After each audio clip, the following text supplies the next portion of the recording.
join with the NAACP to bring us all into the light. We're not afraid of their handcuffs. They can lock us in jail if they must. Puppy grannies won't sit by in silence while they throw us all under the bus. So we've all got to sing out with voices strong and speak out with all of our might. And join with the NAACP to bring us all into the light. Welcome to the 5th anniversary observance of the Moral Monday movement. Somebody said that I organized this, but no, I did not organize this. God organized this. And you organized this. I'm so grateful to be here as the president of the North Carolina NAACP. A quarter-score-and-1 day, which is 5 years and 1 day ago, the Moral Monday movement was born.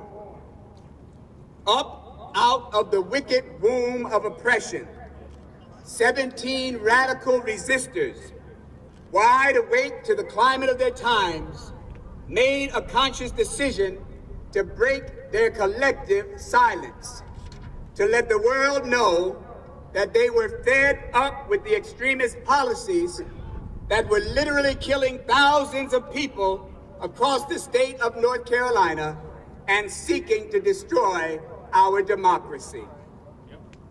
The message of the 17, a number which I might add is a highly spiritual number that signifies peace and love for all humanity and symbolizes overcoming the enemy, is that we had been embedded in oppression's womb for far too long and decided it was time to draw our line in the sand and start singing a new song of freedom, a new song of justice, a new song of equality, and a new song of love. We were determined to resist in power and together declared not to let anybody turn us around. Our message spread like a wildfire of justice. On April 29th, 2013, when those 17, and allow me to name them, William Barber II, who could not be with us this afternoon because he's in Washington on a flight right now to Washington with the Poor People's Campaign. Margaretta Bellin, Curtis Gatewood, Jimmy Hawkins, Nelson Johnson, who will join us soon, Molly McDonough, Brian Perlmutter, John Mendez, Perry Morgan, Maria Palmer, Larry Reed Sr., Adam Sotak, T. Anthony Spearman, Timothy Tyson, Olinda Watkins, Bob Zellner, and Barbara Zelter. If any of you are here, come join me on this stage. And if they're not here, I want others of the Moral Monday arrestees to join me on this stage. Arrested while chanting, "Guide my feet while I run this race." They could hear the drumbeat of freedom as they marched off to jail, knowing that their act of civil disobedience would not be in vain. With their act, they called all people of goodwill to join them in breaking their complicity with the General Assembly, who were meeting behind closed doors at midnight to enact policies that were detrimental to the people, refusing to expand Medicaid to thousands and laying a foundation to permanently dismantle the public education of our children. Make no mistake about it, those men were meeting in secret at midnight to revise a Southern strategy that discovered alternative ways of lynching the poor. Thank God, others heard the drumbeat of freedom. The following Monday, 30 more decided enough was enough.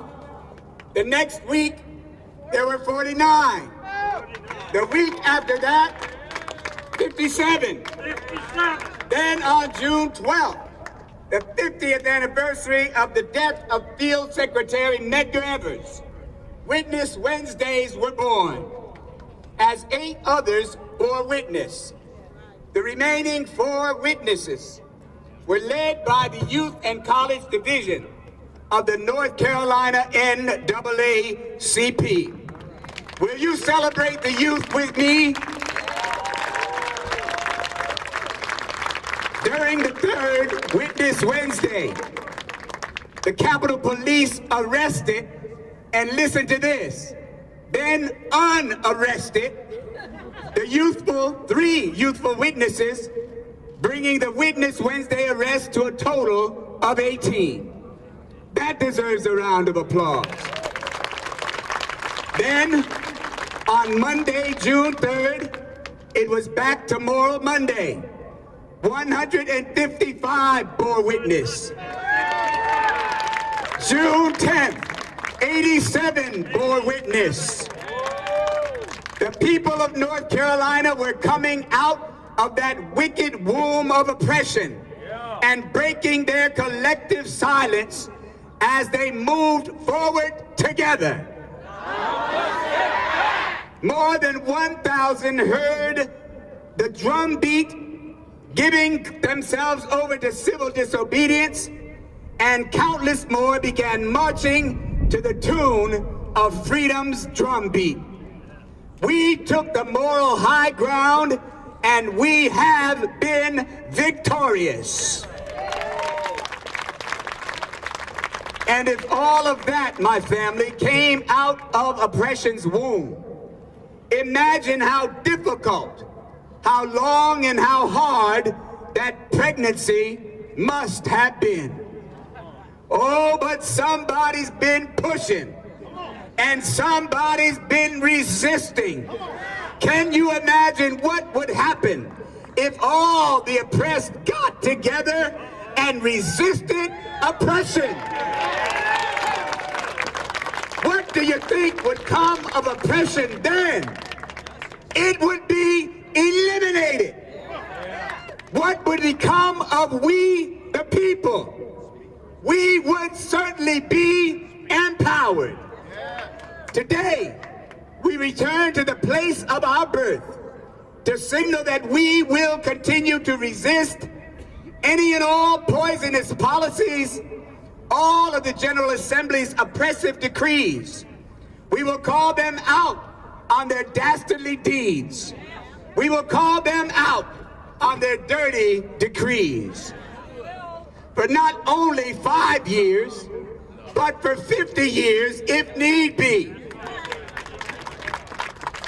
Like watchmen and women on the wall, we will not rest until we finally prove that our people power is far greater than their political power.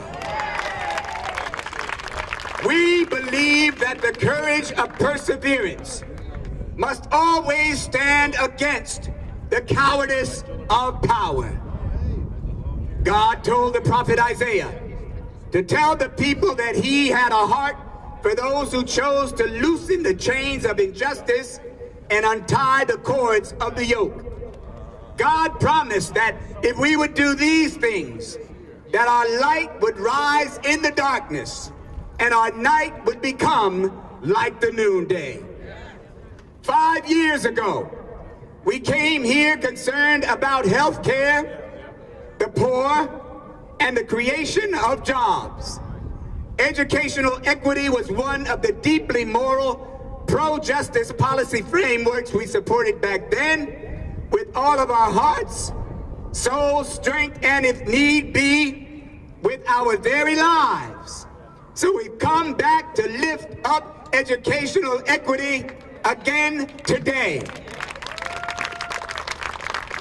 And over the course of the last 5 years, who have been some of our greatest supporters?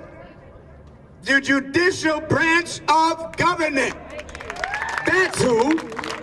On May 15th, 2017, the Supreme Court denied reviewing House Bill 589, the bill that targeted African American voters with almost surgical precision. On May 22nd, 2017, the Supreme Court issued an opinion in Cooper versus Harris that unjustly used race to gerrymander 2 congressional districts. Then on May 29th, 2017, the court vacated and remanded Dixon versus Rucho back to the North Carolina Supreme Court. Over and over and over again, we have won in the courts.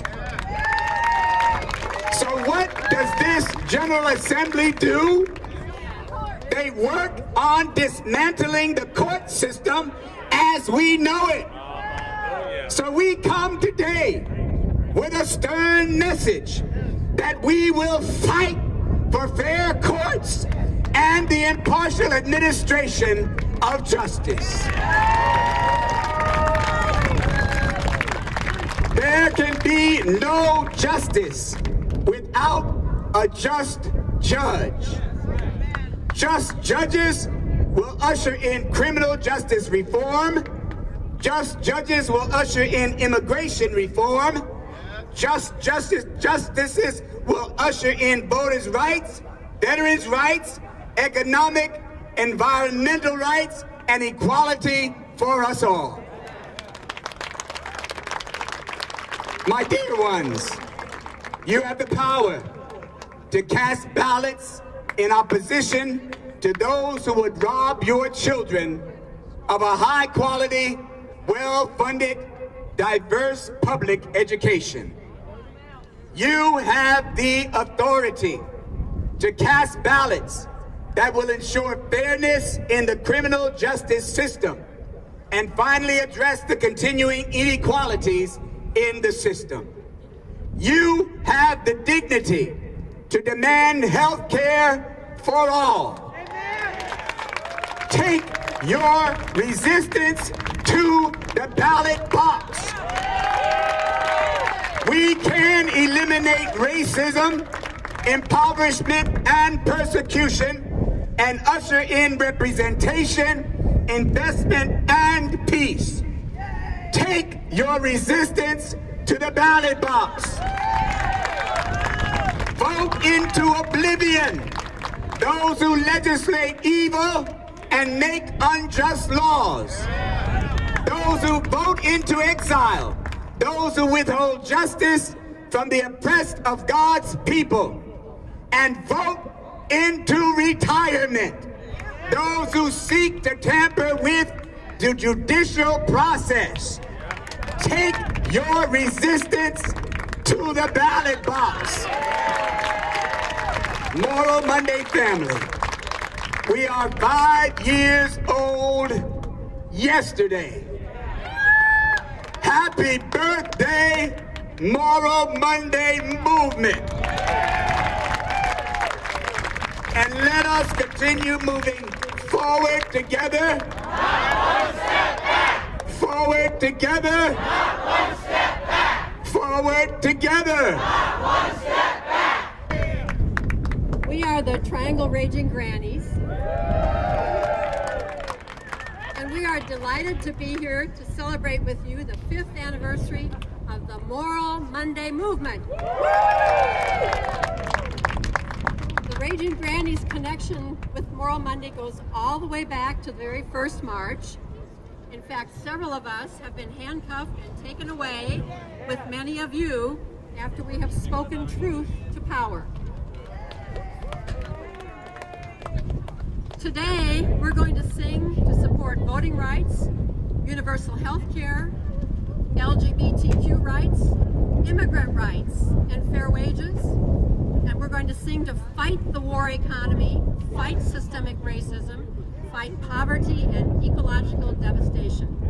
So here we go.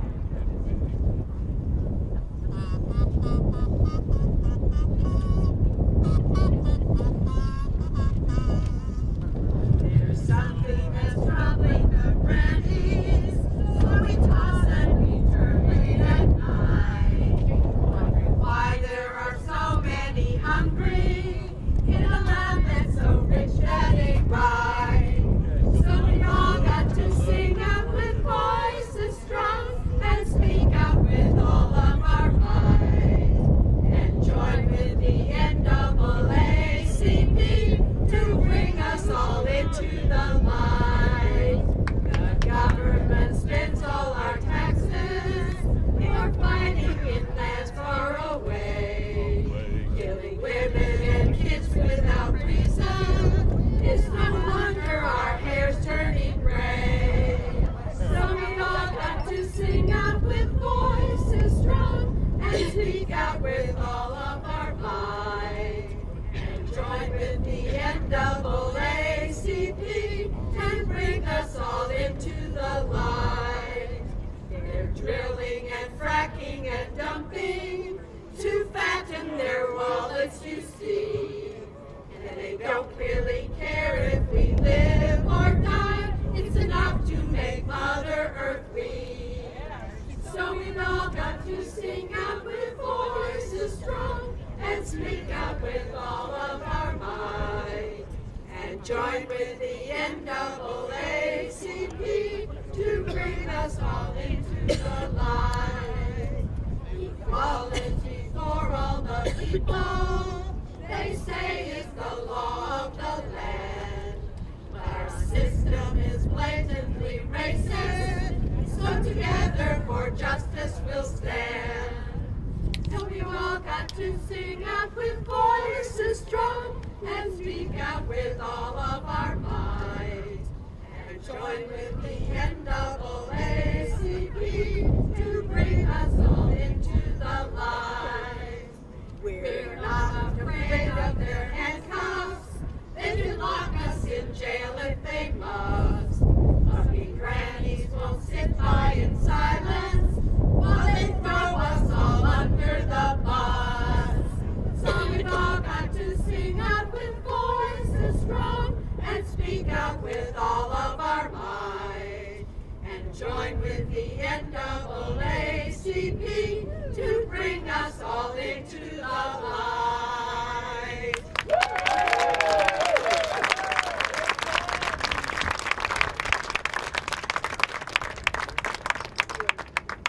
This is called A World That's Safe and Free.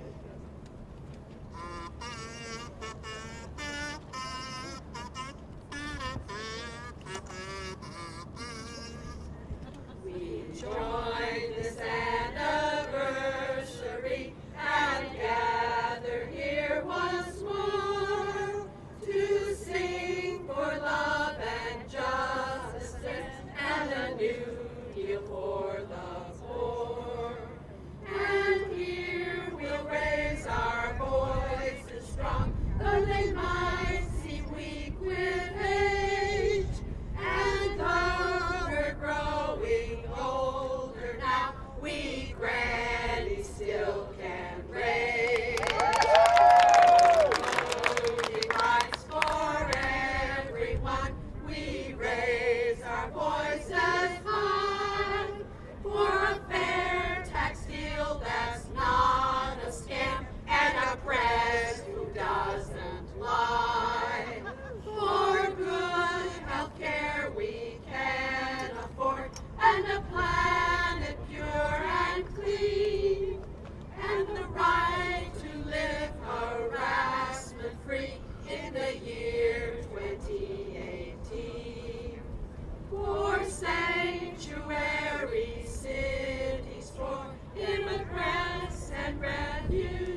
together. Not one step back. Forward together. Not one step back.